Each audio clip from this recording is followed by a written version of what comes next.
Hello everybody, I think everything is fine. So today we are going to start a new chapter that is biotechnology, that is principle and processes. So in biotechnology there are two chapters, principle, process, then last ma हामी applications हामी पढ्छौँ हैन. So first we'll study about the biotechnology. So okay, biotechnology, principle and process. So what is biotechnology? Biotechnology भनेको के हो? First we have to know who is the father of biotechnology. Okay. Father of biotechnology is Perlberg. Perlberg is the father of biotechnology. So what is biotechnology? Biotechnology भनेको के हो भन्दाखेरि it is a process भन्दा नि भयो या it is a or technique. It is a process or technique of using, अब use गर्छौँ नि हामी, using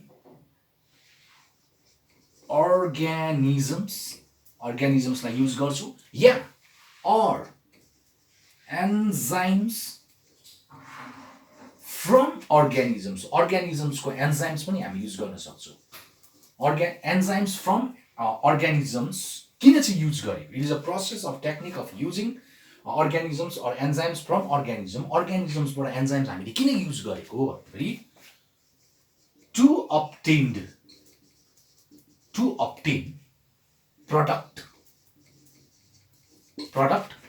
productहरु निकाल्नु लागि useful for human being. हाम्रो लागि युजफुल होस् भनेर जतिवटा प्रोडक्ट्सहरु हामी निकाल्छौँ र त्यो प्रोडक्ट निकाल्नु लागि चाहिँ अर्गानिजम्सहरुलाई हामी युज गर्छौँ या अर्गानिजम्सबाट हामी एन्जाइम्सहरु युज गरेर त्यो अर्गानिजम्स र एन्जाइम्सको सहायताले चाहिँ we use to make the products which is useful for the human beings. त्यसलाई चाहिँ हामी के भन्छौँ? बायोटेक्नोलोजी भन्छौँ. ओके, अब यसमा एक दुईवटा कथा गरौँ. For example a person who is suffered from diabetes, हैन, डायबिटिजबाट कुनै मान्छेलाई बिमार भएको छ भने that means when the insulin is not produced in their body in a proper manner, then the sugar level of such persons will increases. Okay न, र sugar एकदमै बेसी बढेको हुन्छ र अब त्यो सुगर लेभललाई कन्ट्रोल गर्नु लागि अब उसको बडीमा त इन्सुलिन प्रड्युस हुँदैन भनेपछि एक्सटर्नल्ली बाहिरबाट इन्सुलिन दिनु पर्यो भने चाहिँ अब त्यो इन्सुलिन कहाँबाट प्रड्युस गर्ने भन्दाखेरि that insulin will produce by the process of recombinant DNA that we will learn in the sequence in this chapter only.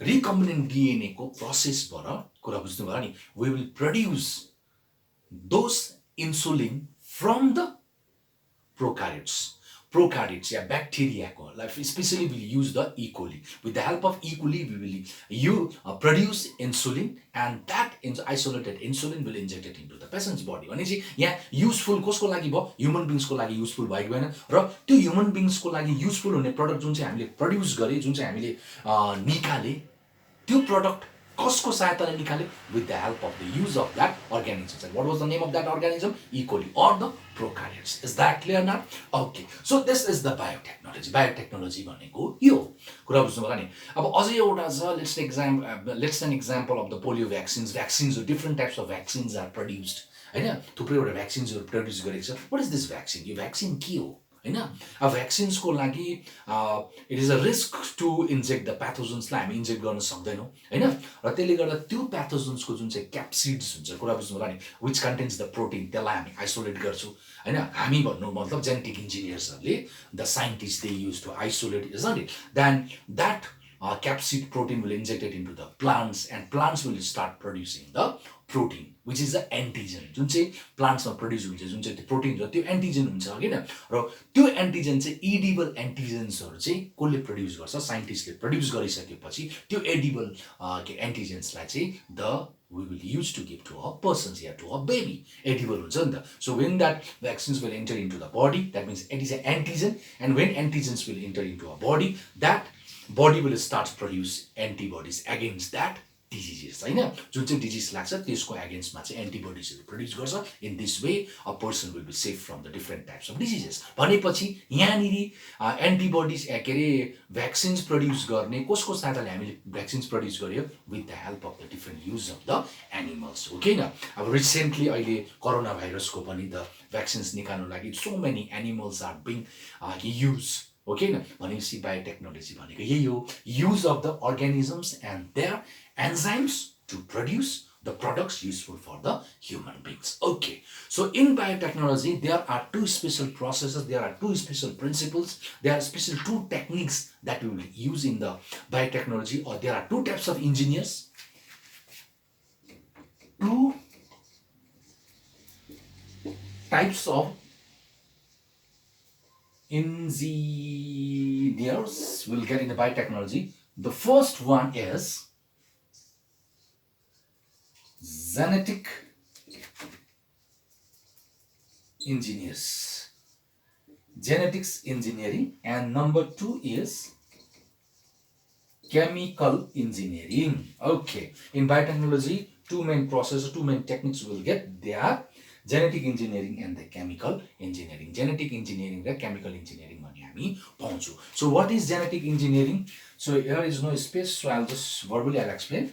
Genetic engineering भनेको के हो भन्दाखेरि it is the formation, it is a technique to form the alterations of the genetic material like alteration गर्नु, to form the recombinant DNA, rDNA हैन, to form the rDNA. अब what is this rDNA, recombinant DNA भनेको के हो? That we will learn in the sequence in the chapter only. अनि genetic engineer ले चाहिँ के गर्दैछ?